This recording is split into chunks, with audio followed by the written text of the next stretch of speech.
मैं अभिजीत, उजागर न्यूज से। कहते हैं शिक्षा और स्वास्थ्य किसी भी देश के विकास के दो स्तंभ होते हैं, लेकिन क्या हो अगर इसे व्यापार बना लिया जाए? क्या यह किसी नागरिक के मूलभूत अधिकारों के साथ खिलवाड़ नहीं होगा? जी हां दोस्तों, कुछ ऐसा ही खिलवाड़ हुआ है सर्व कृपा हॉस्पिटल में अपनी बीवी का इलाज करा रहे भोलाराम जी के साथ। भोलाराम जी, बिल्कुल निडर होकर बताइए कि आपके साथ क्या हुआ है। साहब, ये सर्व कृपा हॉस्पिटल में लूट मची रखी है। हमारी पत्नी का इलाज यहाँ चल रहा था, लेकिन ये लोग उसको क्या वो कहते हैं वेंटिलेटर। हाँ, ये हमारी मिसिस को उस पर रखकर बोलते रहे कि वो जरूर बच जाएगी, और इतना लंबा बिल बना दिया कि हमारी जेब खाली हो गई। मतलब आपके साथ धोखाधड़ी हुई है? अरे बहुत बड़ी धोखाधड़ी हुई साहब। अभी भी ये लोग कहते हैं कि हमारे पर लाखों रुपया बकाया, अगर हम वो नहीं चुकाएंगे तो ये हमारी पत्नी की डेड बॉडी नहीं देंगे हमें। देखा दोस्तों, किस तरह इस हॉस्पिटल में एक गरीब आदमी की बीवी का लाश का सौदा किया जा रहा है। बंद कर! अरे बंद कर! अरे चल बाहर निकल बाहर! ऐसे गुंडे करके जनता की आवाज को दबाओगे? निकल बाहर! अभिजीत देख तुम्हारा कैसे पोल खोलता हूं मैं। अभिजीत, पूरे हॉस्पिटल को बर्बाद कर दूंगा मैं। चल चल चल निकल! सेफ नहीं है ये एरिया, चलना यहाँ से। यार तुझे मना किया था, इतने रिस्क मत लिया कर। तू हॉस्पिटल के सामने ये स्टोरी करने से मना किया था तुझे। फुटेज मिला ना? अरे फुटेज मिल गया मेरे भाई, लेकिन तेरी जान चली जाती तो। समझता ही नहीं छोटी सी बात। अरे भैया, कुछ भैया आप आज सगाई है तुम्हारी, वहाँ लड़की वाले घर पे इंतजार कर रहे हैं और तुम अभी तक यही हो। अरे विनोद भैया, वो जरूरी ब्रेक थ्रू था, इंतजार नहीं कर सकते थे हम। तेरी होने वाली बीवी भी इंतजार कर रही है तेरा। यार राजीव, तू तो कब तक लड़कियों से भागता रहेगा? आज तो सगाई पक्की है। ले चल। मर्दों से तो कोई प्रॉब्लम है ही नहीं इसको, बस लड़कियों से ही प्रॉब्लम है। चल। अब तो दोनों बहनें एक ही घर में, इससे अच्छी क्या बात हो सकती है आपके लिए? जी पापा, हम तो बहुत लकी है, हमारी प्यारी बहन वर्षा ही हमारी देवरानी बन रही है। क्यों विनोद जी? हाँ राखी जी, बड़ा भाग। हाँ भाई, आप बड़ा भाग वाला है तू। हाँ बैठ बैठ अभिजीत। भाई सच सच बता, पसंद आई हमारी साली साहिबा?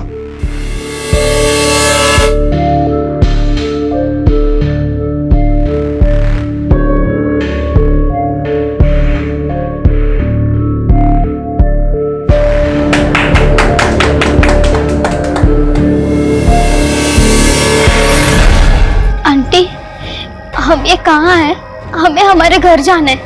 आप छोड़ दोगे हमें हमारे घर? हमारे पापा ढूंढ रहे होंगे हमें। माँ, हमको लगता है कि हमें शादी वादी के लिए नहीं बने। अभी भैया भाभी के कहने पे जबरदस्ती सगाई तो कर ली, लेकिन तुम तो जानती हो ना हमारी दुविधा।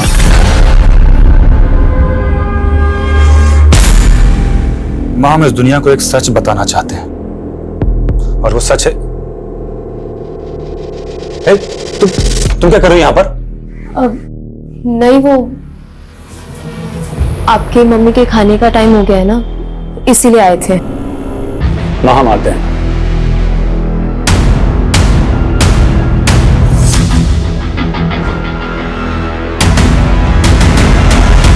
हम अक्सर सच्चाई से भागते हैं। उम्र के हर पड़ाव पर कोई न कोई एक ऐसा सच जरूर होता है जो शायद हम सबसे छुपा लेते हैं। दरअसल मैं सबको एक आईना दिखाना चाहता हूं, एक ऐसा आईना जिसे देखकर हम फैसला करें कि आज हम कहां खड़े हैं। आने वाली 15 जून को रात 9:55 पे मैं आपको ऐसे ही कड़वी हकीकत से रूबरू करवाने वाला हूं, जिससे शायद अब तक का सबसे बड़ा पर्दाफाश होगा।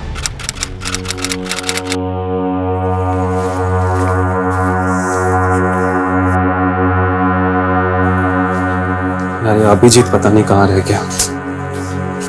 अरे विनोद भैया, क्या हो गया ये? अरे कुछ नहीं, थोड़ा चक्कर खा के गिर गए थे। अरे बाप रे।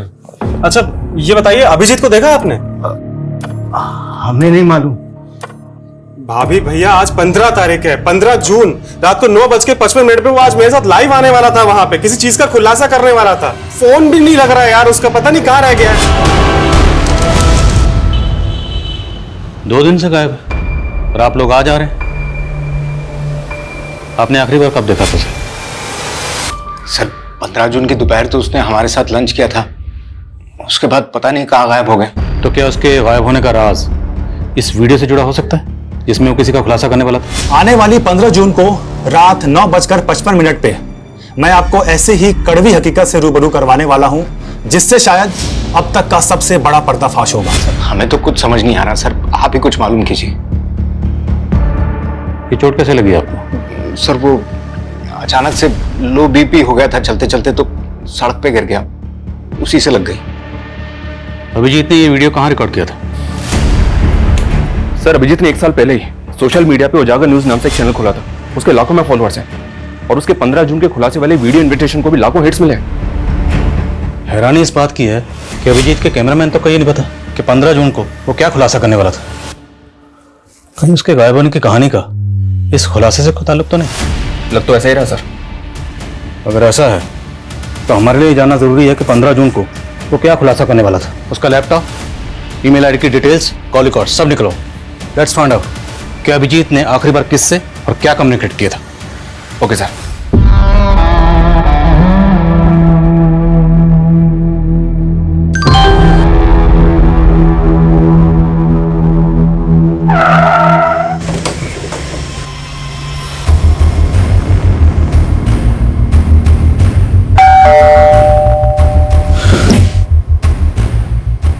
जी, हमें वर्षा जी से बात करनी है।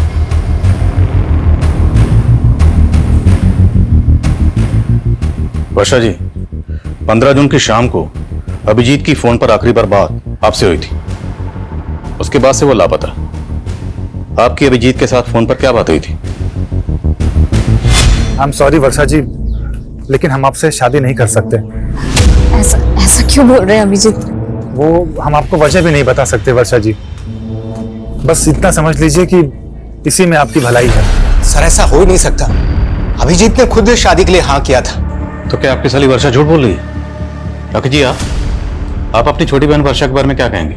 सर हमारे बहन में कोई कमी नहीं थी, सारी कमी अभिजीत में है। अब कहना क्या चाहती हैं? अब हमें लग रहा है कि अभिजीत शायद इस वजह से भागा होगा ताकि वो हम लोगों को फेस ना कर पाए कि उसने रिश्ता क्यों तोड़ा। अभिजीत 15 जून की रात को कोई बड़ा खुलासा करने वाला था लाइव आकर, और आपको लगता है कि इतना निडर पत्रकार इस वजह से गायब हो गया? नहीं सर, राखी के कहने का ये मतलब नहीं है।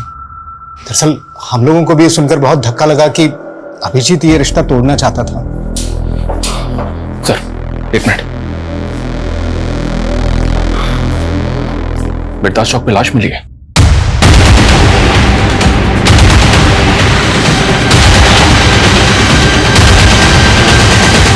आइए सर। सर लाश बुरी तरह से जली हुई है, चेहरा भी पहचान पाना मुश्किल है, लेकिन उसकी कदकाठी अभिजीत की कदकाठी से मैच कर रही है। तो तुम्हें ऐसा लग रहा है कि अभिजीत की बॉडी है? सर अभिजीत का फोन बिरदास चौक पे ही बंद हुआ था, उसकी फैमिली से शिनाख्त करवा के देखे क्या? सर ये क्या दिखा रहे हैं सर? देखिए, हम मानते हैं कि बॉडी बुरी तरह से जली हुई है, पर हमारे लिए बॉडी की शिनाख्त करवाना बहुत जरूरी है। पर हमें इनकी बॉडी से ये चेन और ये अंगूठी मिली है। ये अंगूठी तो अभिजीत की सगाई की अंगूठी है सर, और ये चेन भी अभिजीत की है सर। ये ले, रोटी खा ले, इतना दुखी मत हो, अब यही हमारी जिंदगी है। ले खा ले, अभी बहुत सारा काम करना है।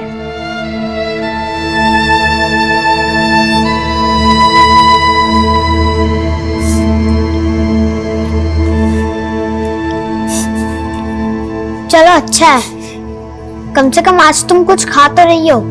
ये भी कोई खाना है? हमारे पापा रोज हमें ब्रेकफास्ट में कॉर्नफ्लेक्स खिलाते हैं और स्कूल के लंच में पराठे। तू कौन से क्लास में पढ़ती थी? 6th। चलो हम तुम्हारा टेस्ट लेते हैं। ये अखबार में जो लिखा है पढ़ने आता है ना? हाँ आता है पढ़ने, तो पढ़ो। भारत जल्द ही 5 ट्रिलियन की अर्थव्यवस्था होगा।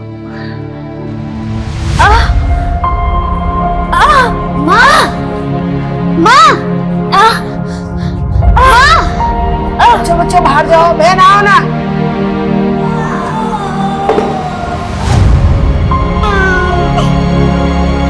हमारा नया दोस्त आ गया। सर पीएम रिपोर्ट के हिसाब से पहले अभिजीत को बुरी तरह से पीटा गया। लेकिन सर किलर ने ऐसा क्यों किया? इसलिए कि उसको आइडेंटिफाई नहीं किया जा सके। अगर ऐसा था तो फिर अभिजीत की बॉडी पर उसकी चेन और अंगूठी इंटैक्ट क्यों थी? यहाँ तक कि उसके बाजू पे जो टैटू था वो भी उसके भाई ने आइडेंटिफाई किया। पहचान मिटाने की कोई कोशिश नहीं की गई। किलर ने अभिजीत को जिंदा जला दिया सर। ऐसा लग रहा है जैसे किलर की अभिजीत के साथ कोई गहरी रंजिश थी। अभिजीत के लैपटॉप से क्लू मिला? साइबर टीम अभिजीत के लैपटॉप और मोबाइल का डेटा रिकवर करी है सर। लेकिन सर, अभिजीत का फोन पिछले कई दिनों से अतुल नगर में काफी एक्टिव था। अतुल नगर में कहाँ जाता था? ये तो नहीं पता, लेकिन अतुल नगर में जितने भी सीसीटीवी हैं सबकी फुटेज मंगा रहा हूँ। और अभिजीत का कैमरामैन प्रथमेश, उसने कुछ बताया? नहीं सर, उसे इस बारे में कुछ नहीं पता।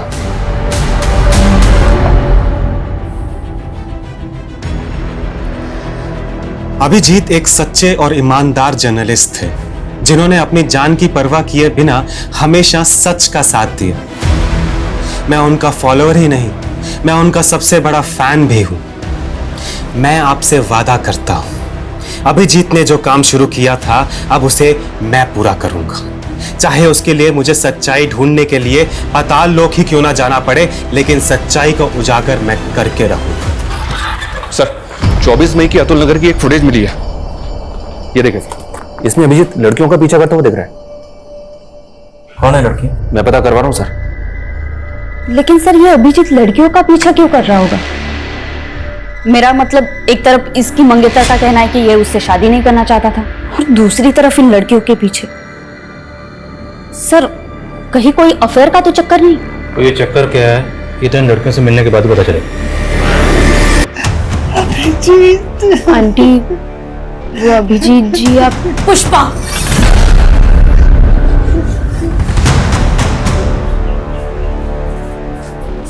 जी माँ जी को क्या बताना है और क्या नहीं बताना ये तुम्हारा काम नहीं है।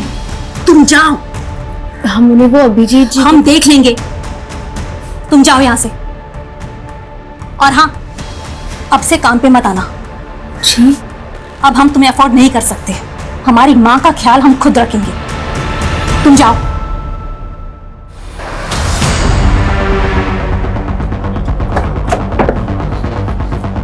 अभिजीत जिन दो लड़कियों का पीछा करते हुए देखा था, वो दोनों लड़कियां इसी घर में किराए पे रहती थी सर, और ये इस घर के मकान मालिक हैं। इन्होंने ही मकान किराए पे दिया था।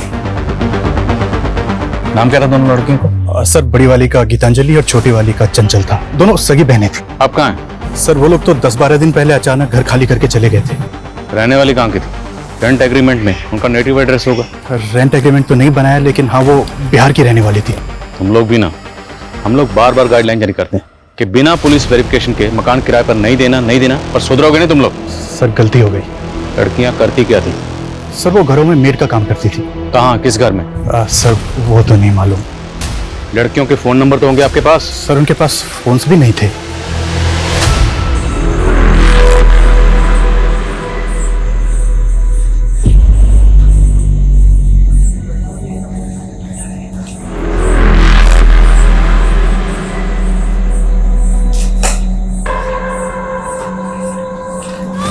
जी सर, मैं अपडेट करता हूँ। जय हिंद। सर, एक बीएन सर्विसेज नाम की एजेंसी है, इसने चंचल और गीतांजलि इन दोनों का फोटो आइडेंटिफाई किया है।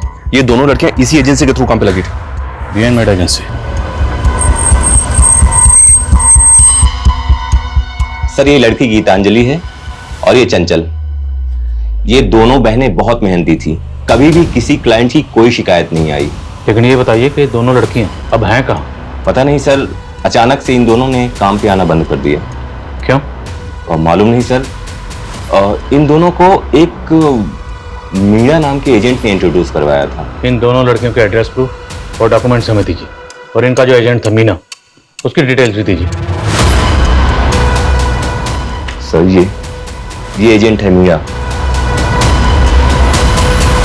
आप सभी जानते हैं कि अभिजीत मेडिकल माफिया के खिलाफ काम कर रहे थे। उसके सारे सबूत अब मेरे पास हैं। ये उन हॉस्पिटल्स की लिस्ट है जिनके पास लाइसेंस ही नहीं, और इनके कितने सारे डॉक्टर्स ऐसे हैं जिनके पास डिग्रीज तक नहीं, जैसे कि doctor Gopal Sharma. Hello doctor Gopal, जो वीडियो मैंने भेजा है तुमको, उसे मैं बहुत जल्दी अपलोड करने वाला हूं। तुम चाहते क्या हो? सर, कहाँ है? चंचल और गीतांजलि, इन दोनों बहनों की आईडी फेक है। क्या? जी हाँ सर, और इन दोनों बहनों का जो एजेंट है मीना, उसकी भी सारी डिटेल्स फेक निकली। अब इन तीनों का कुछ पता भी नहीं चल रहा है। अभिजीत इन दोनों लड़कियों का पीछा करते हुए देखा गया था। ये दोनों लड़कियां गायब हो गई। क्या इन दोनों लड़कियों और इस एजेंट मीना की अभिजीत के कत्ल में इन्वॉल्वमेंट तो नहीं? लग तो मुझे भी ऐसा ही रहा सर, कोई ना कोई इन्वॉल्वमेंट तो होनी चाहिए। इन तीनों के लिए लुकआउट नोटिस जारी कर दिया है। सर, अभिजीत की मंगेतर वर्षा के बारे में एक बात पता चली है सर, उसकी पहले भी शादी हो चुकी है। What? जी सर, वर्षा का पहला पति कुणाल मर चुका है सर। उसकी मौत संदिग्ध हालात में हुई थी। पहले शोमिता चौक पुलिस इस केस को मर्डर केस मान के इन्वेस्टिगेट कर रही थी, लेकिन उस एसयूवी गाड़ी का कहीं भी पता नहीं चला, इसीलिए उन्होंने इस केस को एक्सीडेंटल केस मान के क्लोज कर दिया।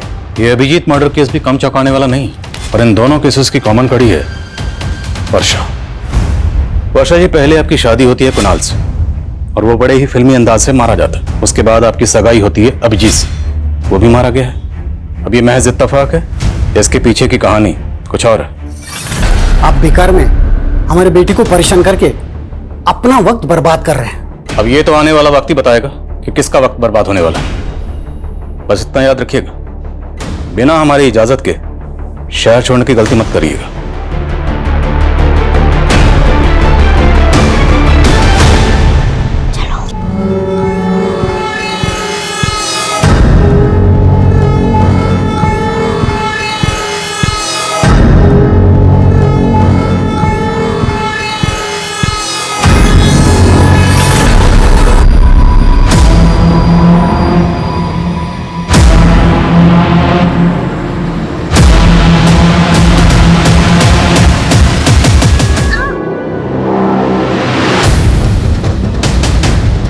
सर,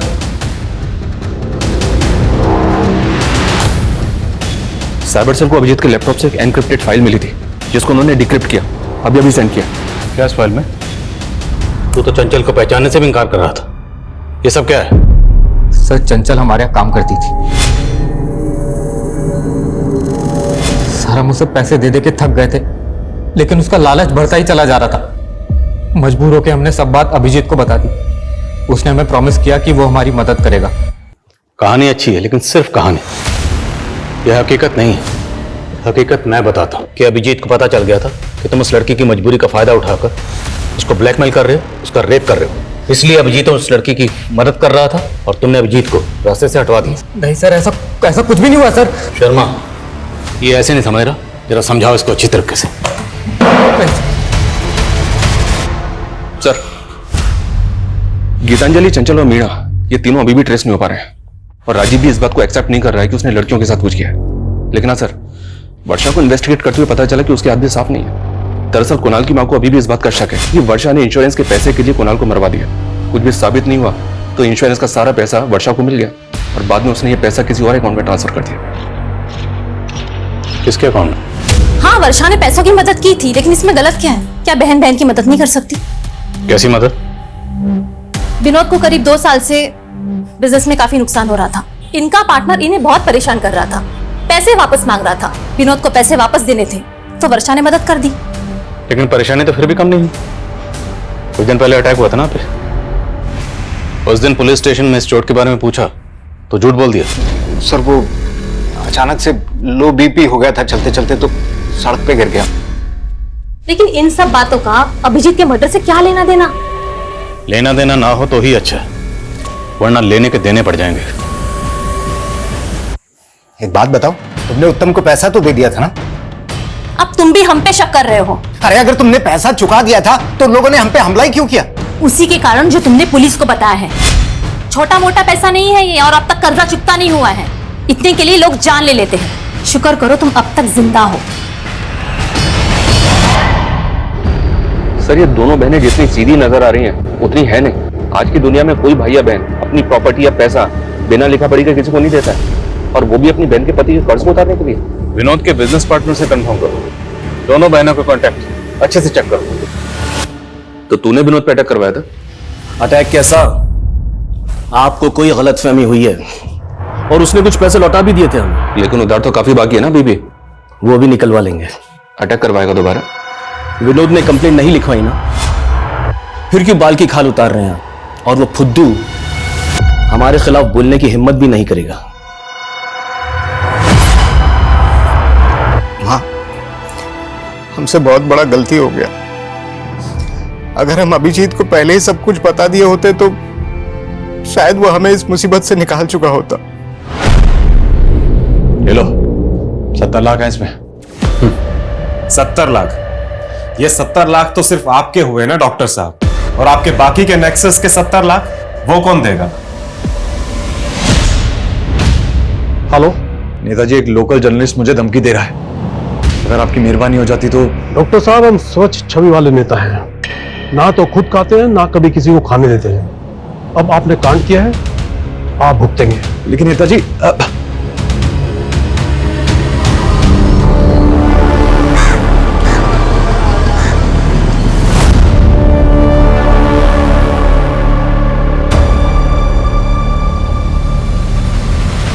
हम थक गए ये करते करते।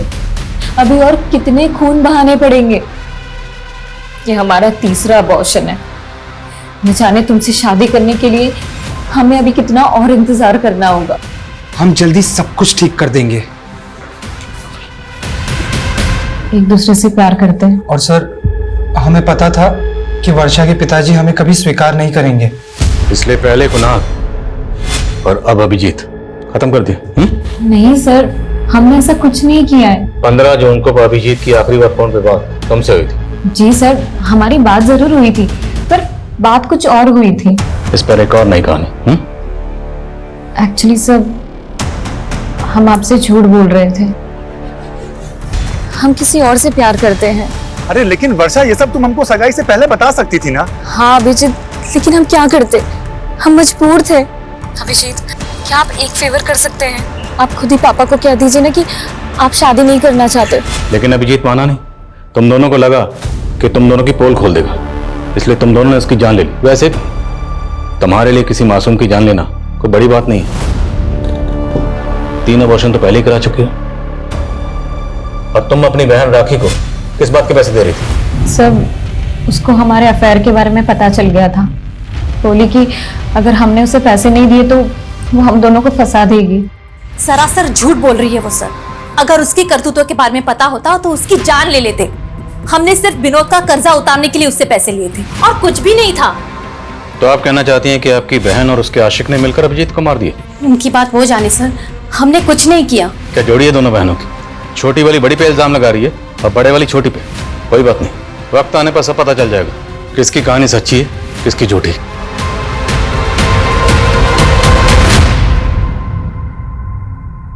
वो आपकी सास की केयर टेकर, क्या नाम है उसका?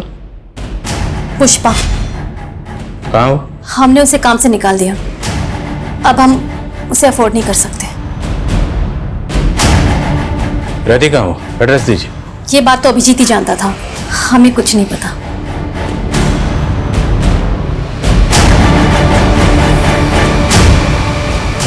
सर, कहीं राखी पुष्पा को लेकर भी तुमसे कुछ नहीं छुपा रही है? हो सकता है कि इसीलिए पुष्पा को जानबूझ के गायब कर दिया क्योंकि वो कोई राज जानती थी। या फिर पुष्पा को खेल कर गए? इस राखी पे कड़ी नजर रखो और पता करो कि पुष्पा कहाँ गायब, और उसके लिए लुकआउट नोटिस जारी कर दो।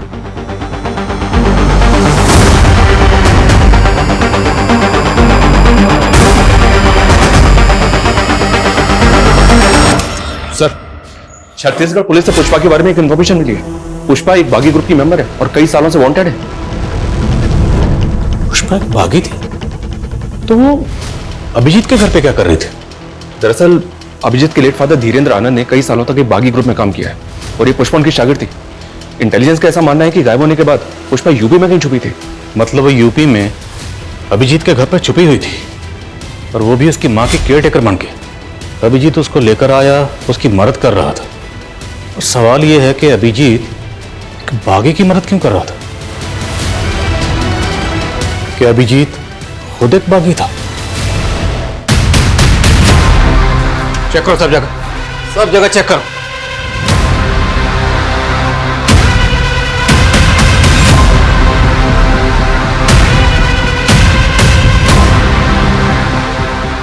सर, बहुत गलत कर रहे हैं आप। एक ईमानदार पत्रकार की छवि के साथ में खिलवाड़ कर रहे हैं आप लोग। फिलहाल तो हम जा रहे हैं, लेकिन अगर हमें बाद में पता चला कि अभिजीत के साथ मिलकर आपने बागियों का साथ दिया था तो हम आपको नहीं छोड़ेंगे। चलो। ओए 172, चल मुंह धो ले और काम पे चल। अब यही तेरी किस्मत में लिखा हुआ है। तैयार कर ले अपने आप को इन सब चीजों के लिए। जब 135 का बच्चा बड़ा हो जाएगा ना, तुझे ही ट्रेनिंग देनी है। यहाँ पे माँ बाप हो या बच्चा, सब किस्मत के हाथों बंधे हुए हैं।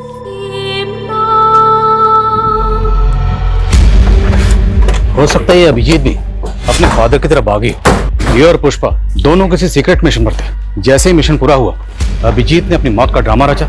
उसके बाद वो और पुष्पा दोनों गायब हो गए। और इस बात के पूरे चांसेस हैं कि अभिजीत के घर वाले भी उनके इस मिशन में शामिल हो, क्योंकि अभिजीत की बॉडी पूरी तरह से जल चुकी थी। फिर भी उन्होंने आसानी से आइडेंटिफाई कर लिया। कैसे? अब तो बॉडी का डीएनए टेस्ट भी नहीं कर सकते, अंतिम संस्कार हो चुका है। शर्मा, ये केस तो हम सॉल्व करके रहेंगे। उसके लिए चाहे हमें गड़े मुर्दे क्यों ना खाने पड़े। अभिजीत की फैमिली, दोस्त, रिश्तेदार सबके बारे में सब कुछ पता करो। Okay sir.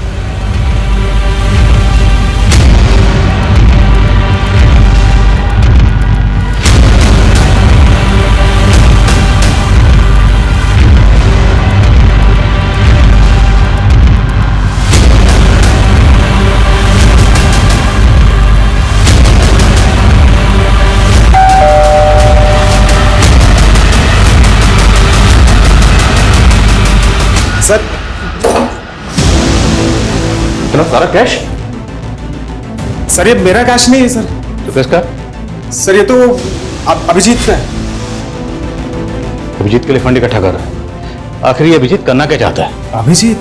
सर उसका तो मर्डर हो गया ना। साले, अभी बोल रहा है अभिजीत का कैश। सर ये उसी की ईमानदारी का मोल है जो हम बेईमानी से कमा रहे हैं। मैं, राखी और उत्तम साथ में मिलकर के ये काम कर रहे हैं सर। तुम्हारी छोटी बहन वर्षा का नीरज से अफेयर और तुम्हारा अपने पति के बिजनेस पार्टनर उत्तम से अफेयर। अति उत्तम। सर हमारा कोई अफेयर नहीं है। हमने सोचा था कि विनोद उत्तम के साथ बिजनेस करके सेटल हो जाएगा, लेकिन आलसी घाटा करके बैठ गया। ओ मैडम, यहाँ मैं मुनाफा या घाटा जानने के लिए नहीं बैठा हूँ। तुम तीनों ये बताओ कि अभिजीत को क्यों मारा?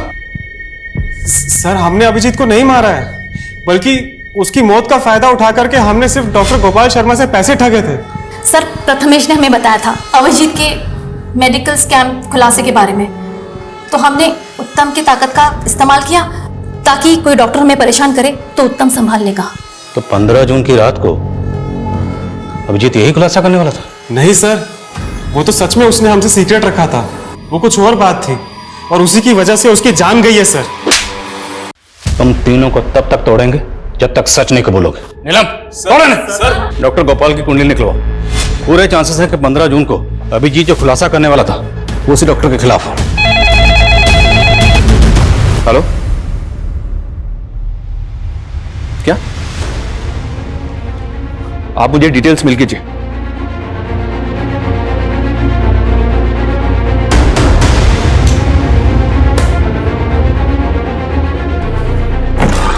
सर, हमारी मेन सस्पेक्ट गीतांजलि की तो मौत हो चुकी है। गीतांजलि मर चुकी है? जी हाँ सर, ये देखिए, कोई बॉडी क्लेम करने के लिए नहीं आया तो उसका अंतिम संस्कार कर दिया। चौंकाने वाली बात यह सर कि गीतांजलि की कलाई पे बिल्कुल वैसा ही टैटू था जैसा अभिजीत की कलाई पे था। ये देखिए सर, अभिजीत के टैटू में 186 नंबर लिखा है और गीतांजलि के टैटू में 81 नंबर लिखा है। दोनों टैटूज वैसे तो दिखने में सेम है, सिर्फ नंबर और डिजिट्स का फर्क है। क्या ये कोई सीरियल नंबर हो सकता है? और इन टैटूज का हमारे सस्पेक्ट्स में से और किससे कनेक्शन हो सकता है? राजीव, वर्षा, नीरज, राखी, प्रथमेश, उत्तम या फिर पुष्पा? अभिजीत और गीतांजलि के बीच का कॉमन कनेक्शन है राजीव, लेकिन सर राजीव का तो कहना है कि वो इन टैटूज के बारे में कुछ नहीं जानता। पर अभिजीत की कलाई पर वैसा ही टैटू क्यों है जैसा कि गीतांजलि की कलाई पर है? गीतांजलि की बहन चंचल से इसका पता चल सकता है। चंचल तो खुद गायब है। खा लो दीदी, खाली पेट रहने से कुछ नहीं होता और हमें बहुत कुछ करना है। हमें निकलना है यहाँ से। यहाँ से कोई नहीं निकल सकता। नहीं दीदी, हम निकलेंगे यहाँ से। कोई आने वाला है हमें बचाने। तुम ना ऐसे सपने मत देखो, ये सपना कभी पूरा नहीं हो सकता। सर, चंचल के बारे में हमने अभिजीत को मार्च में बता दिया था। उसके बाद अप्रैल में अभिजीत बिना किसी को बताए 20 से 25 दिन के लिए किसी असाइनमेंट पर बाहर चला गया था। हाँ, अभिजीत अप्रैल में काफी दिनों तक नहीं था और उस दौरान उसने हमको कॉल भी नहीं किया था। मार्च में वो टैटू उसके हाथ में था? नहीं, तब तो नहीं था, लेकिन जब वो वापस आया तो हमने वो टैटू उसकी कलाई में देखा। तो आपने उससे पूछा कि वो टैटू उसने कहाँ बनवाया था और क्यों बनवाया था? नहीं सर, ऐसा तो उसने कुछ नहीं बताया। सर, पहले तो हमें भी अजीब लगा था क्योंकि वैसा ही टैटू चंचल की कलाई पर भी था। नहीं, ऐसा तो नहीं कि गीतांजलि और चंचल का उन टैटू से कोई ऐसा राज जुड़ा था जो अभिजीत जानना चाहता था, इसलिए उनको पीछा कर रहा था। लेकिन सर वो ये सब जानने के लिए अपनी कलाई पे वैसा ही टैटू क्यों बनवाएगा? और ये अभिजीत अप्रैल में 20-25 दिन के लिए कहाँ गायब था? और ये सवाल अब भी वहीं का वहीं है कि वो 15 जून की रात को 9:55 पर ऐसा क्या खुलासा करने वाला था?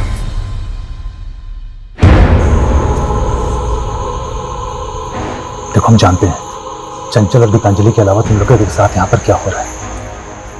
हम यहाँ की सच्चाई पता करने आए। आप हमें यहाँ से आजाद कर दोगे ना भैया? हाँ, लेकिन उसके पहले तुम्हें सब बताना होगा कि यहाँ पर हो क्या रहा है। मैं भारत, मैं एक विशाल लोकतंत्र हूँ, बहुत तेजी से बढ़ती अर्थव्यवस्था हूँ, पर देखो मेरी गरिमा पे ये कैसा दाग लगा है। ये कैसा दाग लगा है? ये दाग हम सबको मिलकर धोना है। और ये फोल्डर बनाया गया 14 जून को। वो ना हो, ये जो 15 जून को खुलासा करने वाला था, ये लाइंस उसकी उसी स्पीच का हिस्सा है। लेकिन सर इसका तो कोई क्लू ही नहीं मिल रहा है कि ये खुलासा क्या था, किसका था और किसके लिए था। हमारे देश में आने भैया, और हम भी आजाद होंगे।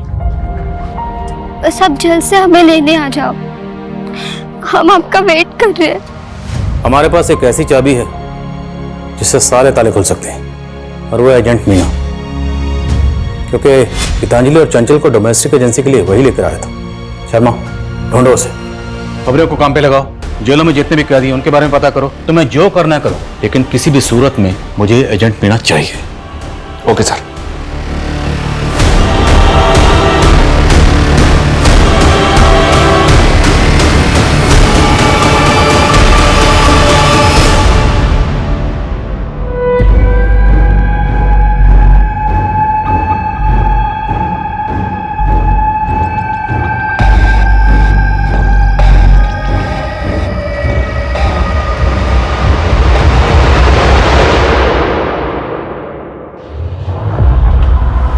मीना, चेक करो। साहब, ये सब लड़के तो बंगले मजदूर हैं। इन्हें तो मैं शहर के बाहर से अपने टेम्पो में लेकर आता हूँ। मेरा काम है इन्हें घरों में काम दिलाना, और अगर कोई गड़बड़ करने की कोशिश करते तो हमको वापस कैंप भेज देते हैं। कैसा कैंप? कहाँ है ये कैंप? कैंप के बारे में मैं कुछ नहीं जानता। ये तो मुझे शहर के बाहर एक जगह पे मिलती हैं सब। कैंप का कोई बंदा लेके आता है इनको। ये सब करवाता कौन है? मालिक कौन है? साहब, इसके बारे में मुझे कुछ नहीं पता। सबसे पहले हमें ये पता करना होगा ये कैंप है कहाँ। इस नेक्सस ने बहुत गहराई तक अपनी जड़ें फैला रखी। ड्रोन कैमरा यूज करने की परमिशन निकलो। पूरा शहर और उसके आसपास जितने एरिया सब जगह स्कैन करो। कोई भी एरिया छूटना नहीं चाहिए।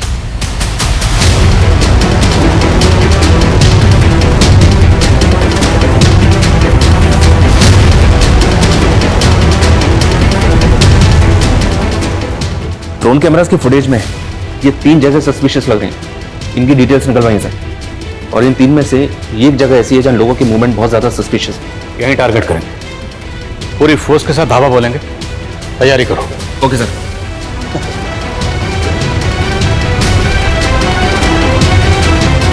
पुलिस!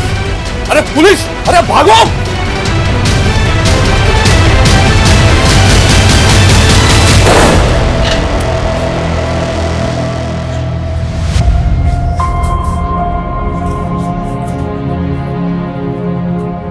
डरो मत, हम लोग आप लोगों को बचाने आए हैं। आपको अभिजीत भैया ने भेजा है ना?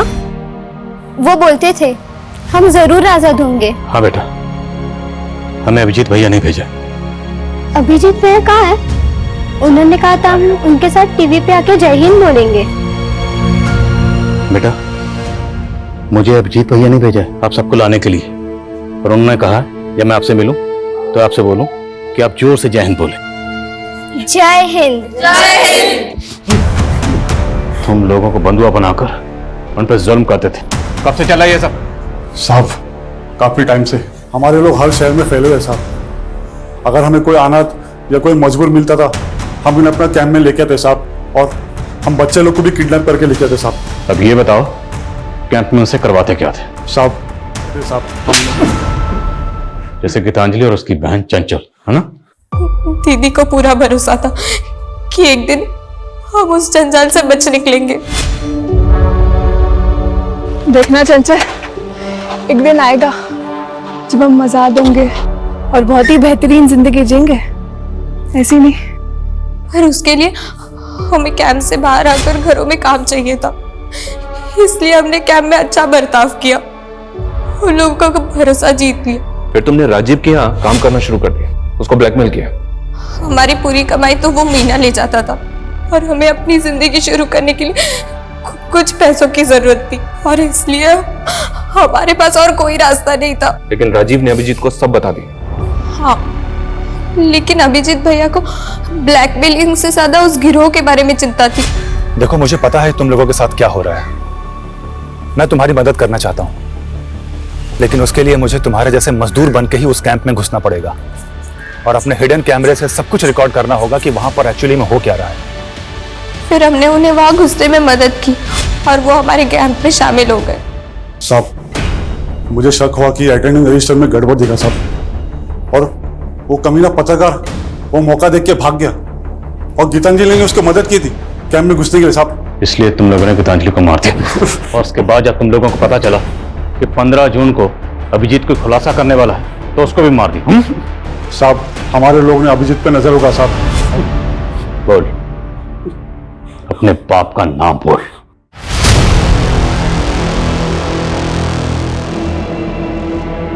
धर्मेंद्र सर मीटिंग में है। सर अच्छा,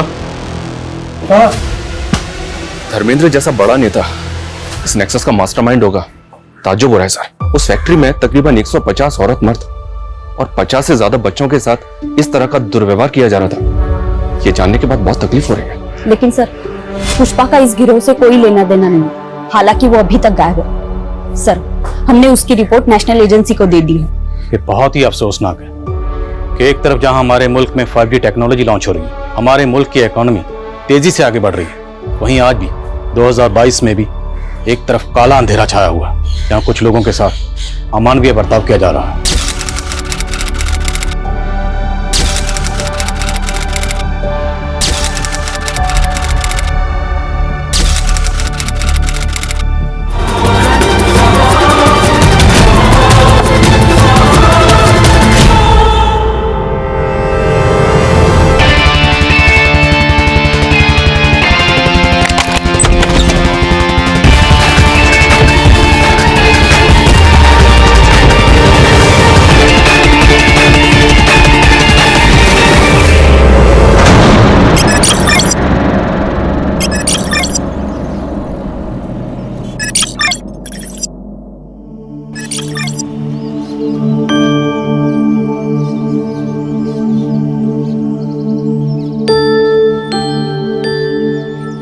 कोमल, तुम लोगों की बातें खत्म हो गई तो चले?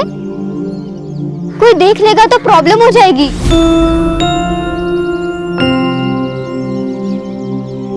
तारा, तू ना बहुत डरती है। कोई आ जाएगा, कोई देख लेगा तो क्या होगा? अरे सही तो कह रही है कोमल, कोई आएगा देखेगा तो क्या बोलेगा कि चाय पीने रुक गई थी और क्या। ये लो कोमल, ये लो। ठीक है, तू बैठ यहाँ आराम से, चाय पी, खाना खा, मैं जा रही हूँ। अरे रुक, मैं आ रही हूँ। अरे यार, ये तारा ना हमेशा हड़बड़ी में रहती है, कभी आराम से बात नहीं करने देती। और तू चाय पिलाते रहेगा या बताएगा भी कि तू उससे प्यार करता है? अरे पर मैं उसको बताऊं कैसे? कोमल, चलना। तू ही हंस डालता, वरना वो मुन्ना ना फिदा है तुझ पर। तू ही पढ़ इन सब चक्करों में, मुझे पढ़ाई करनी है। ए तारा, रुक इधर, चल थोड़ा काम कर, मेरे साथ काम कर, चल काम कर। आजोबा, आपने शराब पी हुई है? तो पिए। तो कुछ नहीं, अगर आप शराब पी सकते हो तब अपना काम भी खुद कर लो। ए रुक रुक, किधर जा रही है? ए किधर जा रही? रुक रुक रुक। आजोबा क्या करते हैं? थोड़ा दिलाना। आजोबा क्या करते हैं? सना चाहिए क्या? पापा, मैं तेरे को क्या कर? क्या कर रही है? मैं तेरे को क्या करता हूँ? इन्होंने शराब पी रखी है तो तूने भी पी रखी है क्या?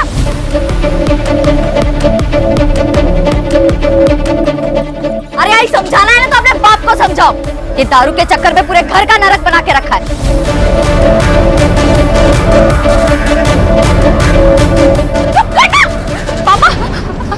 हो गया। अपनी बेटियों को काबू में रख, वरना तू बहुत पछताएगी। बहुत पछताएगी तू। देख देख क्या करता हूँ मैं तुम लोग को, देख क्या करता हूँ। क्या है?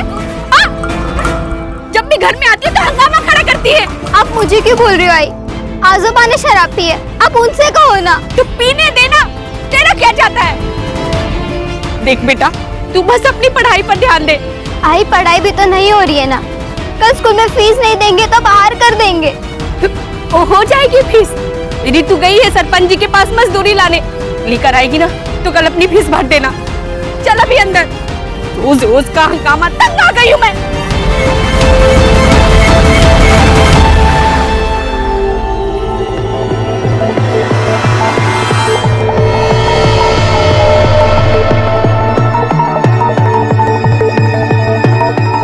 मालकिन,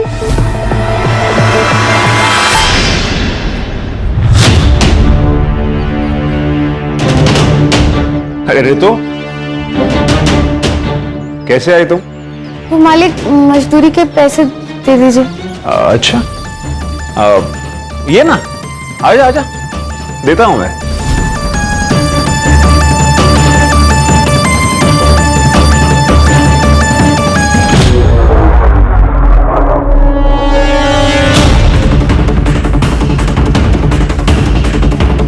कुछ खाएगी? नहीं मालिक, आप मुझे मेरे पैसे दे दीजिए, मुझे घर जाना है, बहुत देर हो रही है। अरे टेंशन मत ले तू, तुझे छोड़ दूंगा मैं अपनी गाड़ी से। ये रहे तेरे मजदूरी के पैसे।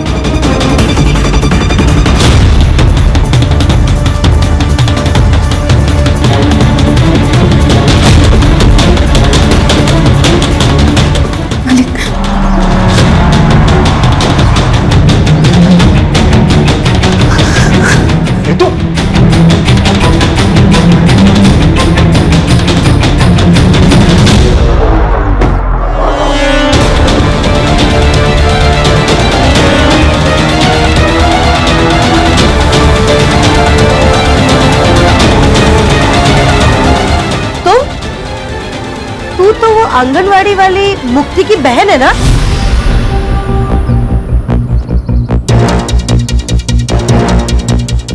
यहाँ क्या करने आई है? खेत में काम किया था ना, उसकी मजदूरी लेने आई थी। आई मैंने ही कहा था कि घर आके मजदूरी लेना। अच्छा? तू जा।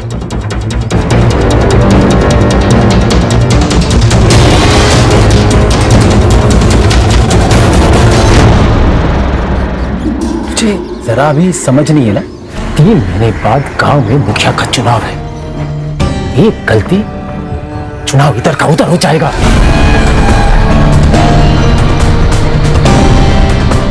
अरे कुछ नहीं होता राधा, आप खामा में टेंशन ले रहे हो। वैसे आप तो एक तैयार है। चलो चलो, पीते पीते बात करते रहो। अरे चलो यार। ठीक है काकी, तो आपकी वो वैसे भी मायके गई हुई है, उन्हें प्रेगनेंसी के 4 महीने बाद एक टीका लगवाना था।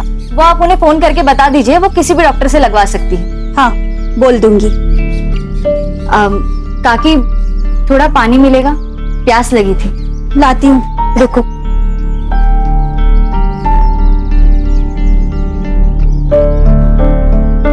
ये लो। हाँ, हाथ आगे करो, मैं पानी डालती हूँ। ऐसे तो कोई किसी जानवर को भी ना पानी पिला। क्या मतलब? रहने दीजिए, आप नहीं समझोगे। मैं समझाता हूँ। गुरु, गुरु तुम यहाँ क्या कर रहे हो? इनको इनकी जगह दिखानी पड़ेगी। गुरु सुनो तो सही। काकी, गुरु, इसकी कोई जरूरत नहीं। इंसान को इंसान क्यों नहीं समझते आप लोग?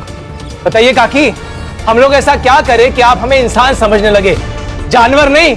हाँ, इंसान समझने लगेंगे तब भी तुम लोगों की जगह यही रहेगी, दरवाजे के बाहर। गुरु रहने दो। गुरु, सदियों से यही चला आ रहा है, अब इन्हें हम क्या बदलेंगे?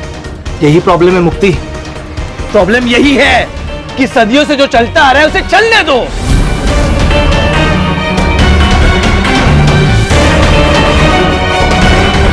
कि नहीं? एक बात सुनिए आप लोग, अब ऐसा नहीं होगा, बदलना पड़ेगा। काकी, बदलना पड़ेगा। चल गुरु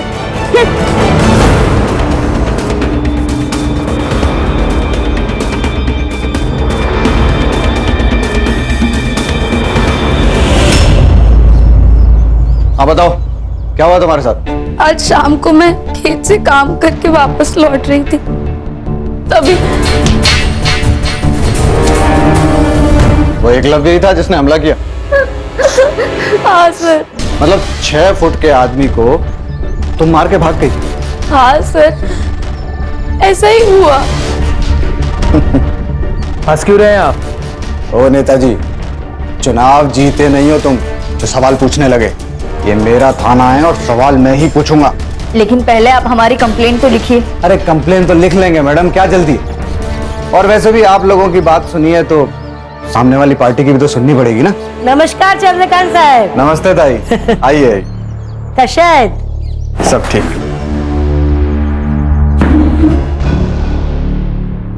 क्या रे जया, ये सब क्या तमाशा लगा के रखा है? तमाशा कुछ नहीं है, तुम्हारे बेटे ने रितु का रेप करने की कोशिश की। मुझे इसका रेप करने की क्या जरूरत है? ये तो वैसे भी पैसों के लिए मेरे साथ संबंध बनाती है। इंस्पेक्टर साहब, ये झूठ बोल रहे हैं, हमारी बेटी ऐसी नहीं है। ये जया का बाप साईनाथ सर, आप ही ने तो पकड़ा था कच्ची शराब बनाने के मामले में। और ये लड़कियां, ये तो इस गुरु का ही सुनेंगी ना। इसे चुनाव तो जीतना है। क्या बोला रे तू? क्या बोला तू?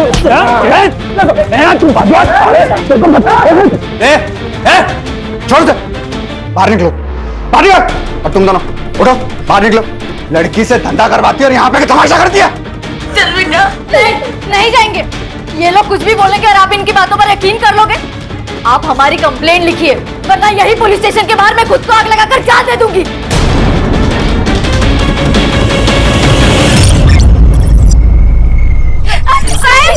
साहब, हमारी रितु को यहाँ लेकर जा रहे हैं। मेडिकल में सेक्सुअली एक्टिव होना है इसका मतलब, समझती है? पैसे लेकर रेगुलर सेक्स करती है। पैसे रितु ने नहीं, आपने लिए, वो भी उस चित्राताई से। ये चुप, ज्यादा बोली ना तो पूरे परिवार को अंदर कर दूंगा। रिपोर्ट दर्ज करवाते हो।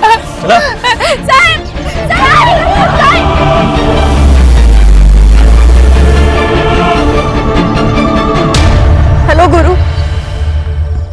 इंस्पेक्टर साहब, अगर आप रितु के ऊपर प्रोस्टिट्यूशन का चार्ज लगा रहे हैं। अब फिक्र मत कीजिए, मेरे पुलिस स्टेशन में जिसने जो जुर्म किया है उसे उसकी सजा मिलेगी। ऐसे सजा देंगे आप? चुप।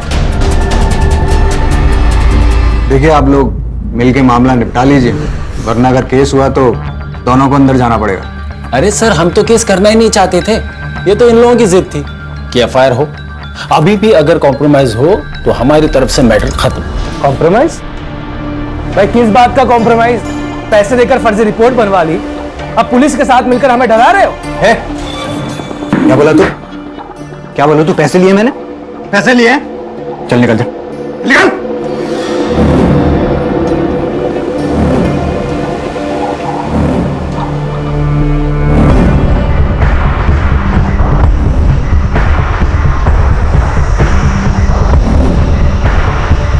जया, सुनो मेरी बात, ये कोर्ट कचहरी का मामला है और केस खत्म होने के लिए सालों लग जाते हैं। ये केस लड़ने के लिए और ये वकील बाबू को फीस देने के लिए पैसे हैं तेरे पास?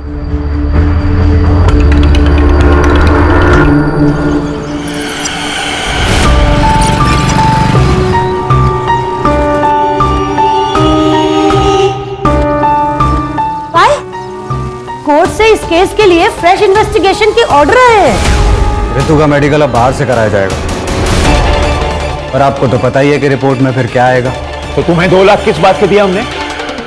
हाँ, रोको ये सब। तुम कोर्ट का ऑर्डर है, मैं कुछ नहीं कर सकता। हाँ, अगर आप 2 लाख रुपए और दो तो मैं मेडिकल रिपोर्ट डिले करवा सकता हूँ। उसके बीच में आप उस फैमिली के साथ पैसे वैसे देके सेटलमेंट कर लो। एक फुट्टी कौड़ी सुद्धा नहीं देना भी कौन अला। अगर एक को भी फुट्टी कौड़ी दी तो सबके सब सर पे बैठ जाएंगे।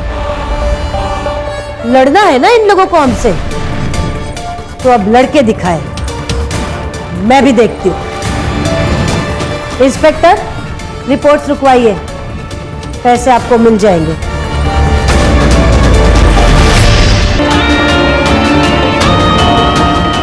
कोमल, तू ना इस तारा के साथ मत घुमा कर। तुझे पता नहीं कैसी लड़की है और इसकी बहनें।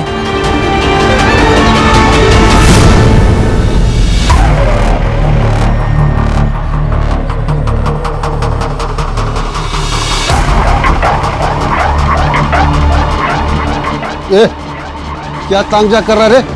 हैं? जरा इधर आइए ना। ये जो लड़की अंदर गई उसका रेट क्या है? क्या बोला थे? वो तो गांव वाले बोल रहे थे, सब चलता है इधर।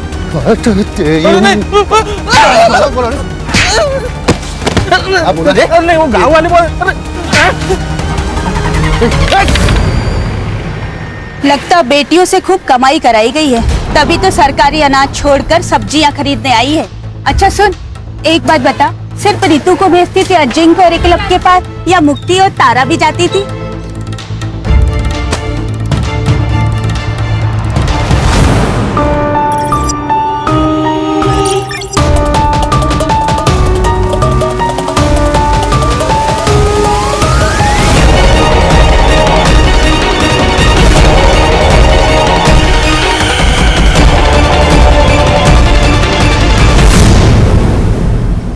हाँ मुक्ति दीदी बोलिए। हेलो कोमल, तुम्हें तारा ने कुछ बताया? वो कहाँ गई है, किस काम से गई है?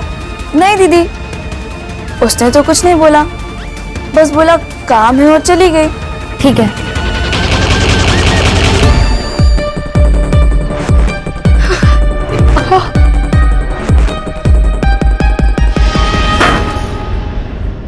ए, संभाल के रख, पूरे 4 लीटर है, 2-4 दिन में वो आदमी आएगा लेने के लिए। रितु कहाँ है? वो तो आपके साथ गई थी ना? गई तो थी, लेकिन वो तो पहले ही जंगल से आ गई।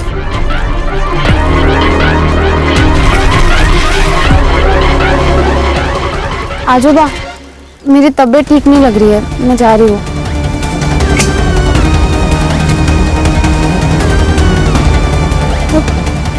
पापा, रितु घर नहीं आई और तारा भी स्कूल से घर वापस नहीं आई। मेरा नाम मुक्ति कौरी है, मैं अम्बेवाड़े गांव से हूँ। मेरी 2 बहनें हैं, रितु और तारा, दोनों नाबालिग हैं।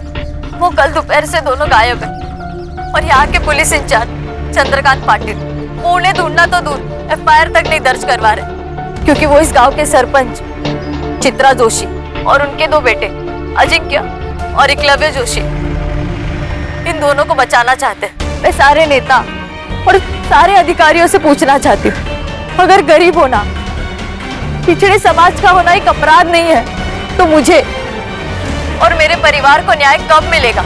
लड़कियों को गायब हुए 36 घंटे हो चुके हैं और आखिरकार इस वीडियो के वायरल होने के बाद पुलिस डिपार्टमेंट नींद से जागा है। अम्बेवाड़ी पुलिस स्टेशन की पूरी टीम को सस्पेंड कर दिया गया है और एक नई टीम को असाइन किया गया है। अब देखते हैं ये टीम क्या कमाल दिखाती है। Now it's up to them कि वो जल्द से जल्द रितु एंड तारा कोरी को सही सलामत ढूंढ निकाले। सर, ये लोकल पुलिस ने बहुत गलत काम किया इस मामले में। ना रेप अटेम्प्ट की FIR दर्ज की, ना किडनैपिंग की। इसलिए देखिए हमारे पास आया है काम, जल्द से जल्द दोनों लड़कियों को ढूंढना है और हमारे डिपार्टमेंट के ऊपर जो कीचड़ उछाले जा रहा है इसको रोकना है। ये भीड़ क्यों है यहाँ इतनी? पुलिस प्रशासन, पुलिस प्रशासन, पुलिस प्रशासन, पुलिस प्रशासन, पुलिस प्रशासन, पुलिस प्रशासन, पुलिस प्रशासन। क्या हो रहा है? क्या है? चुप! क्या है इतना पब्लिक? पीछे हटाओ इनको। क्या हुआ? चलो चलो। जय हिंद सर। क्या चल रहा है? जय हिंद। पब्लिक इतना क्यों है यहाँ? सर वो जो मिसिंग केस थी 2 बहनों की अम्बेवाड़ी गांव से, सर अब वो मिसिंग केस नहीं रहा, अब वो मर्डर केस बन गया है। कुछ देर पहले वहाँ एक लाश मिली है लड़की की। मतलब मार दिया उसको? नहीं सर, जो लाश मिली है वो उन दोनों बहनों में से किसी की नहीं है। फिर किसकी है लाश?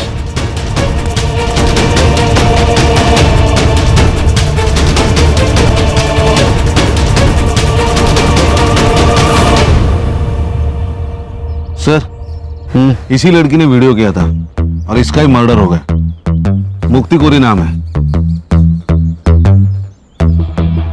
ये इस लड़की की फैमिली है क्या? जी सर। वो जो बूढ़ा है ना, वो लड़की का नाना है साईनाथ, और उसके साथ जो लड़का है उसके साथ इसकी शादी होने वाली थी। गुरु शिंदे नाम है उसका। और सर इस लड़की ने जो औरत चित्रा जोशी और उसके बेटे अजिंक्य और एकलव्य जोशी का नाम अपने वीडियो में लिया था ना, ये जमीन उन्हीं की है। Doesn't make sense sir. ये देखिए, इसके सर पर चोट आई है, मतलब काफी खून बहा होगा, लेकिन सर यहाँ जमीन पर बिल्कुल भी ब्लड के ट्रेसेस नहीं है। सर इसका मतलब इसे मारा कहीं और गया और यहाँ पे लाके डम कर दिया। सर कल रात को मुक्ति घर पे नहीं आई, इसलिए मुझे और मुक्ति की माँ जया को लगा कि मुक्ति और गुरु रितु और तारा को ढूंढ रहे हैं। मैंने मुक्ति को ड्रॉप किया था घर के बाहर। कितने बजे? लगभग 12 बजे के आसपास दोपहर में। दोपहर को 12 बजे से वो घर पे नहीं थी, तो आपने उसको फोन करने की कोशिश नहीं की? हमारे घर में 2 फोन, एक मेरा एक मुक्ति का। 2 दिन पहले मेरा फोन कहीं गिर गया था। 2 दिन पहले? मतलब जिस दिन रितु और तारा गायब हो गए उस दिन? हाँ सर। ये रितु और तारा जिस दिन गायब हो गई, उस दिन क्या हुआ था? तुम्हें तारा ने कुछ बताया? वो कहाँ गई है, किस काम से गई है? नहीं दीदी, रितु कहाँ? वो तो आपके साथ गई थी ना। वो तो पहले ही जंगल से आ गई। मतलब रितु और तारा अलग अलग जगह से एक ही टाइम पे गायब हो गए? सर वो चित्रा है ना, उसके पास बहुत गुंडे हैं सर, वो कहीं से किसी को भी उठा सकती है सर। जहां तुमने मुक्ति को ड्रॉप किया था उस जगह लेके चलो हमको। जी सर।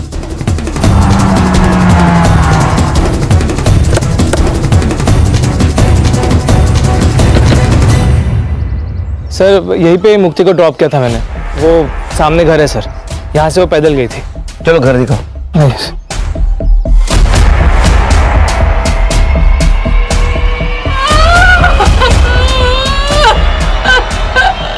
देखो मुक्ति की मौत का अफसोस है हमें, लेकिन रितु और तारा दोनों अभी भी गायब है और जिंदा हो सकती।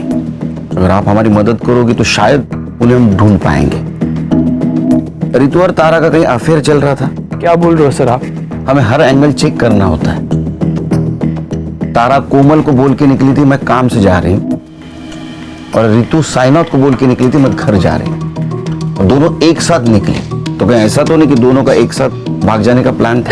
साहब हमारी बेटियां ऐसी नहीं थी। अच्छा ये एकलव्य जो बात कह रहा था उसमें कितनी सच्चाई है कि रितु पैसे लेकर? साहब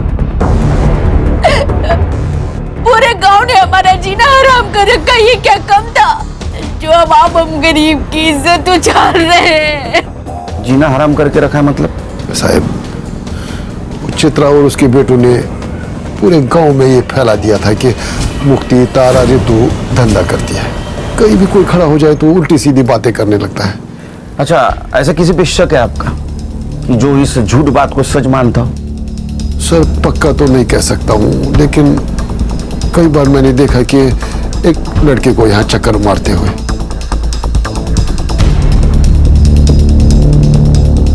कौन है वो लड़का? साहब नाम तो नहीं पता है, लेकिन हाँ वो बाजार में कोई गिरीश नाम का आदमी है, उसके घर पे भाड़े पे रहता है। सर यहाँ कुछ भी नहीं है। अरे एक बात खटक रही है, दोपहर 12 बजे यहाँ से कैसे कोई गायब हो सकता है? सर कहीं रितु और तारा की तरह मुक्ति का भी तो प्लान नहीं था गायब हो जाने का? एक काम करो, तुम और संग्राम मार्केट जाओ। जी सर। और साईनाथ जिस लड़की के बारे में बता रहा था उससे बात करो। मैं और खान चित्रा के घर जाते। चल।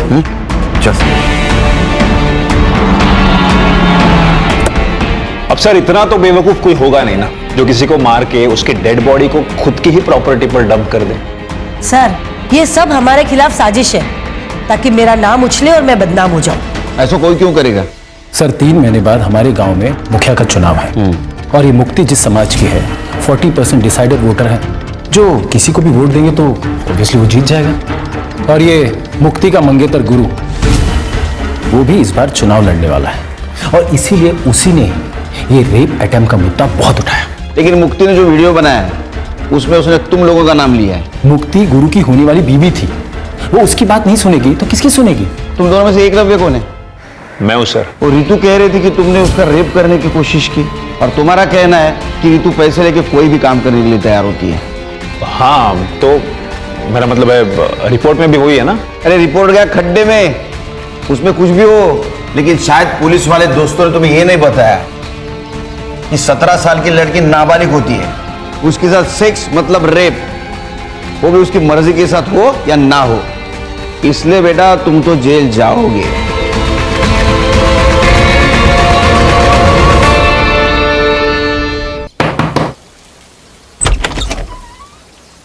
अभिषेक नाम है क्या तेरा?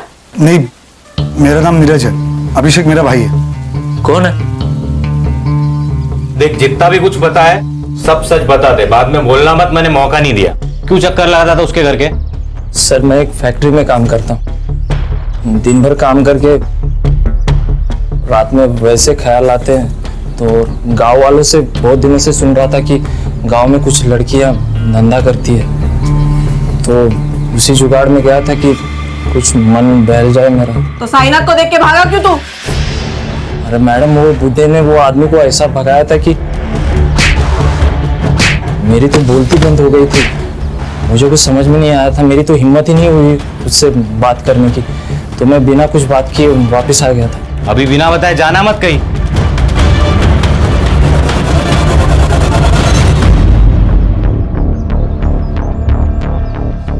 भाई हम तो फंस गए यार।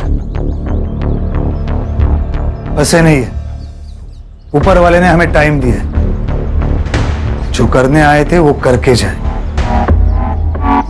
रितु के रेप अटेम्प्ट को तुमने गुब्बारे की तरह उड़ाया था ना, ताकि तुम्हें इलेक्शन में फायदा हो, और मुक्ति को भी तुमने आखिरी बार छोड़ा। कहीं ये तुम्हारा रचा हुआ नाटक तो नहीं है ना? क्या प्लानिंग थी तुम लोगों की? मेरी यही प्लानिंग थी कि अपने समाज को अन्याय के खिलाफ लड़ना सिखाओ, और उसकी शुरुआत मैंने अपने घर से की है। सर पुलिस स्टेशन से फोन था।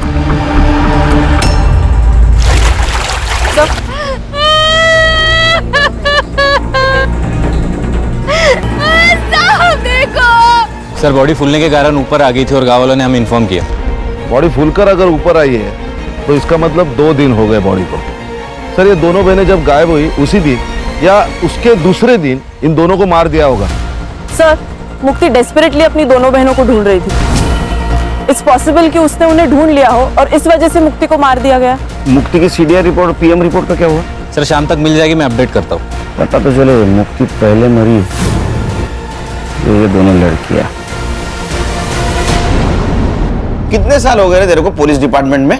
सर 7 साल। तो 7 साल में एक बात पता नहीं चली, 17 साल की लड़की नाबालिग होती है, उसके साथ सेक्स मतलब रेप ही होता है, वजह कुछ भी हो। और वो एकलव्य कह रहा था ना कि रितु के साथ वो पेड सेक्स करता है, फिर भी एफआईआर क्यों नहीं दर्ज की उसके खिलाफ? सर मैं जांच कर रहा था। किस बात की जांच कर रहा था? सर वो रितु का नाना है साईनाथ, सर वो अवैध शराब बनाता है, उसकी शराब पीकर एक आदमी मर गया कुछ महीने पहले सर, तो चित्रा ने उसकी कंप्लेन की थी, मैंने सोचा कि एफआईआर से पहले एक बार जांच कर लूं। ये कोर्ट के आदेश के ऊपर दूसरी बार मेडिकल हुआ था रितु का, तो उसका रिपोर्ट क्यों नहीं फाइल में? कैसे होगा सर, ठीक से काम करता तो होता ना। मैंने लैब में फोन किया था सर, शाम तक रिपोर्ट मिल जाएगी। कितने पैसे लिए तूने चित्रा से? सर 4 लाख रुपए। तेरे 4 लाख की वजह से 3 मासूम लड़कियों की जान गई। रिपोर्ट करो इसकी हेडक्वार्टर में। सर गलती हो गई सर, अब नहीं होगा सर। हाँ लेके जाओ इसको। चल चल चल।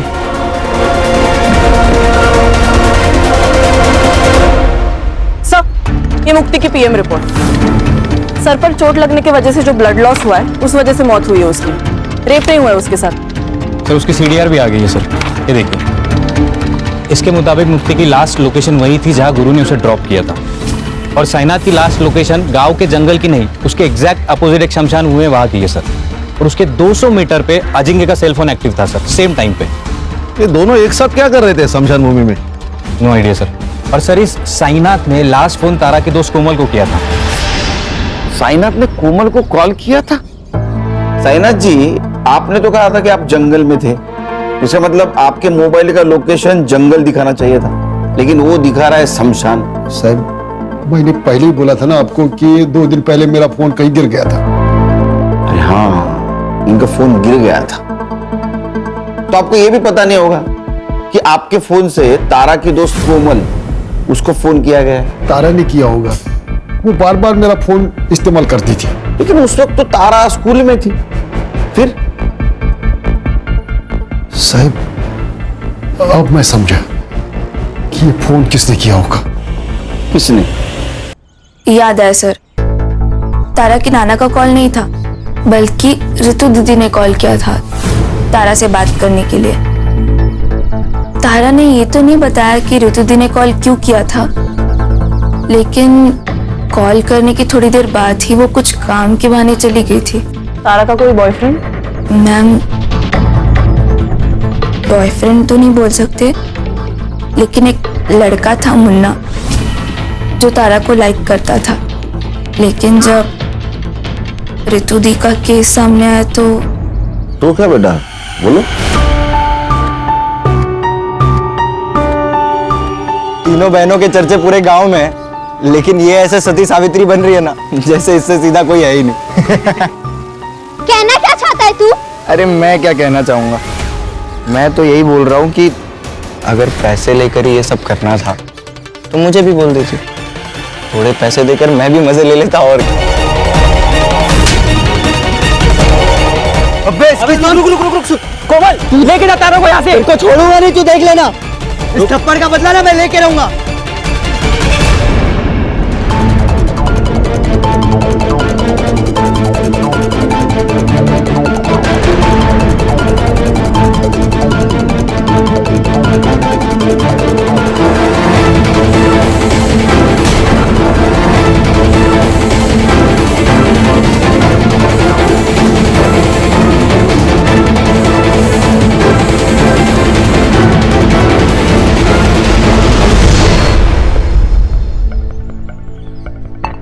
क्या हीरो तारा को धमकी दी थी कि थप्पड़ का बदला लेगा? सर यहाँ खाने कमाने से फुर्सत नहीं, बदला क्या लूंगा? मैं तो हमेशा अपने दुकान पर ही रहता हूँ। आप चाहे तो अभिजीत से पूछ लीजिए। अभिजीत कोमल का बॉयफ्रेंड ना? ये तारा जब गायब हुई उस वक्त तू कहाँ था रे? उस वक्त साहब मैं घर पे था साहब। मैं घर पे था? अरे हीरो तू कहाँ था रे? मैं तो यही दुकान पे था साहब।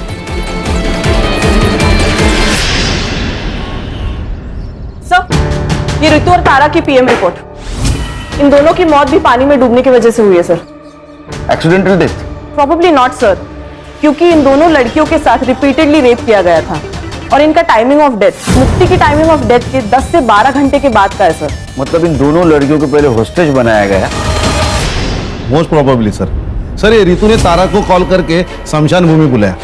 ये दोनों के साथ जो कुछ भी हुआ है ना, उसकी शुरुआत शमशान भूमि से हुई है। यानी खान सवाल ये है कि ये दोनों लड़कियां अलग अलग जगह से एक ही जगह मतलब शमशान घाट क्या करने गई थी?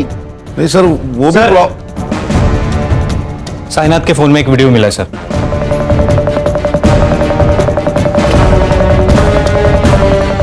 ये करने गई थी। ये ले तेरे पैसे।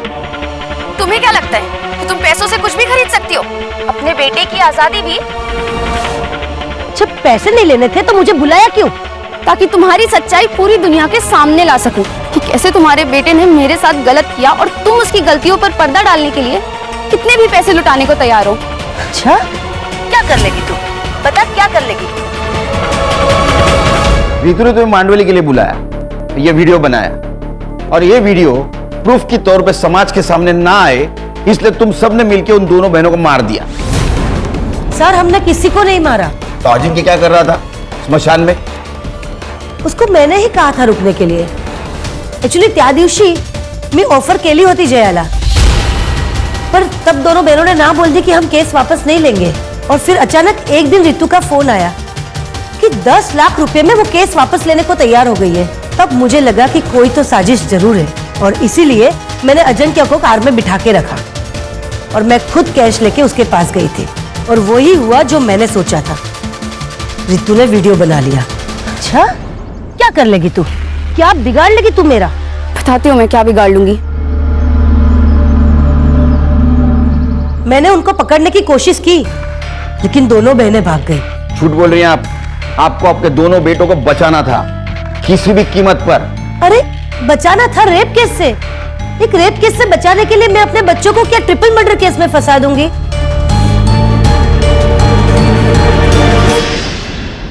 सर, एक आदमी के बारे में पता चला है सर। उसकी मौत साईनाथ ने बनाई हुई शराब पीने से हुई। कौन है? राकेश। उसकी तो मौत हो गई है सर, लेकिन उसके दोनों बेटे अब भी गांव में रहते हैं, किराए के घर में। सर, बाबा मरने के बाद 6 महीने में ये साईनाथ जेल से छूट गया।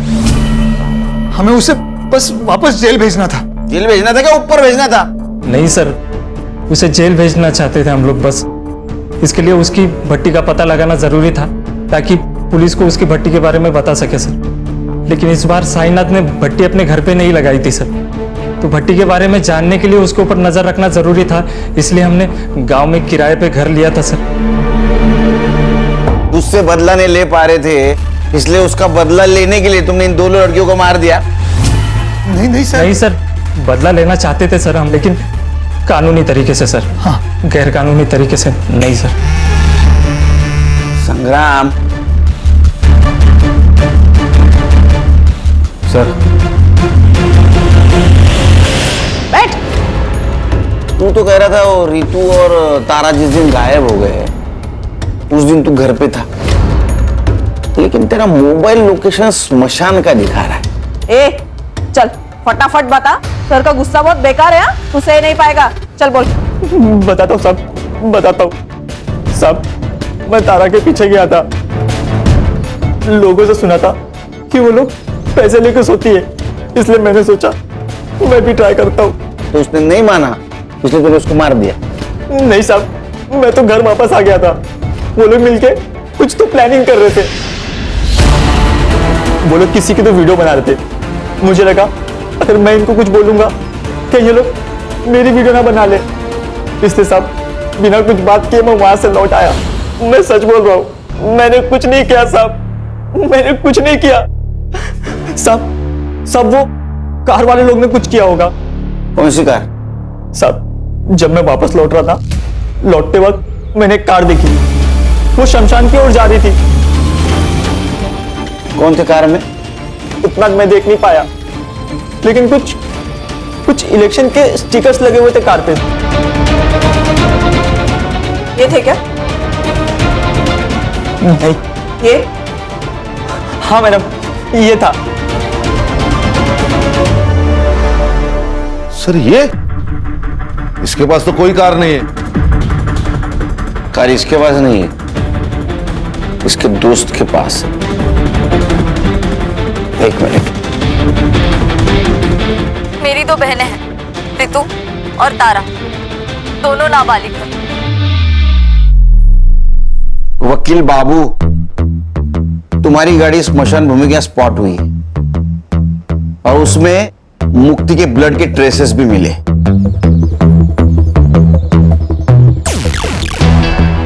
तभी किसी को बचाने के लिए झूठ बोलने में कुछ फायदा नहीं, सच सच बोल दो।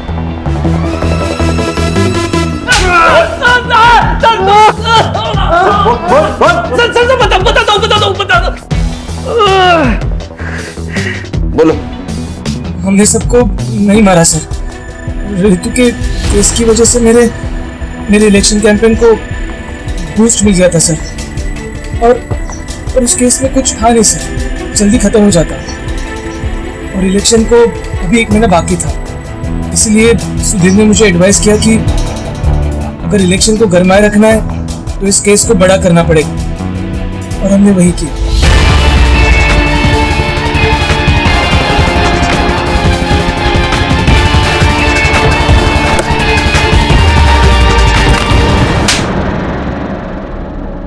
सर, मुझे लगा कि मैं पहले किडनैपिंग के केस को उछालूंगा, बाद में मर्डर केस बना दूंगा, लेकिन एक दिन पहले मुक्ति को पता चल गया कि मेरा इन्वॉल्वमेंट है। कैसे पता चला? सर, जल्दबाजी में तारा का स्कूल बैग कार में रह गया। झूठ मत बोलो गुरु, ये बैग तारा का ही है, और अगर तुम मुझे सच नहीं बता रहे हो कि ये बैग तुम्हारे कार में कैसे आया, तो अभी क्या अभी जाके पुलिस स्टेशन में सब कुछ सच बताऊंगी कि ये सब तुमने ही किया है। मुक्ति, बात सुन। मुक्ति को मैंने चित्रा के बाग में फेंक दिया ताकि वो लोग फंस सके, और बाद में तारा और रितु को मार दिया।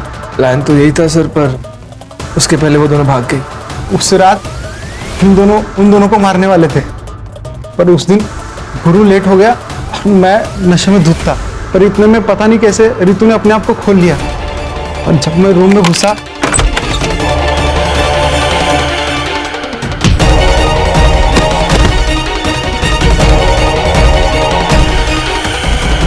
मैं जब तक अपने आप को संभालता वो भाग चुकी थी। तुमने नहीं मारा तो किसने मारा? जिस हालत में वो भागी थी उस हालत में हमारे अड्डे से सिर्फ वो 3 जगह जा सकती थी, हॉस्पिटल, पुलिस स्टेशन और घर।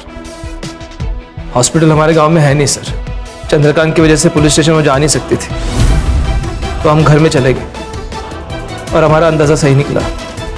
वो दोनों घर में गई और जया काकी से मिली भी। वो दोनों जया काकी को हमारे बारे में कुछ बता ही नहीं पाई।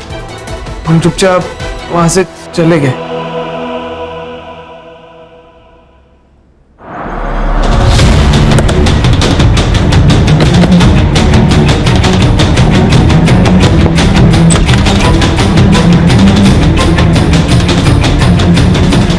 एक बार झूठे केस में रितु का नाम आने पर पूरे गांव वालों ने उसका जीना हराम कर दिया था, और जब उसके साथ सही में बलात्कार हुआ तो ये कौन मानता साहब कि वो दोनों अपने बलात्कारी को नहीं जानती थी।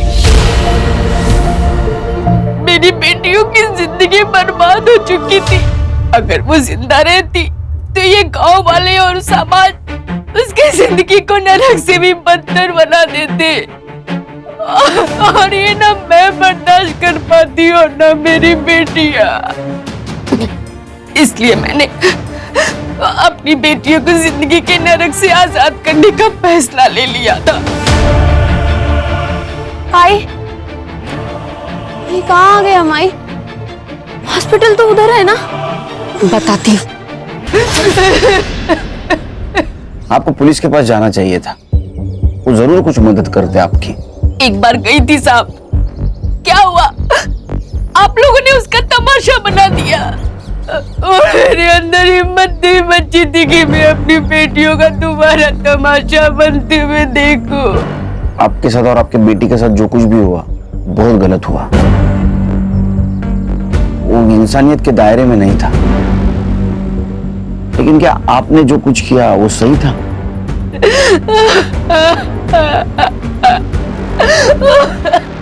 सर, सिर्फ इसलिए कि कोई हमारे जाति धर्म का नहीं है, हम उसके साथ इतना गंदा बर्ताव कैसे कर सकते हैं? सर, इतना टॉर्चर कि उन्हें जिंदा रहने से ज्यादा मरना आसान लगने लगे। बदलाव एक रात में नहीं आता, छोटे से बदलाव के लिए बार बार कोशिश करनी पड़ती है। हल्की सी ठोकर से हार मानकर कोशिश बंद नहीं करनी चाहिए। समाज को समझाना चाहिए, उन्हें बताना चाहिए, कोशिश करती रहनी चाहिए। देखो, एक ना एक दिन अपना समाज जरूर बदलेगा, हम बदलाव लाएंगे।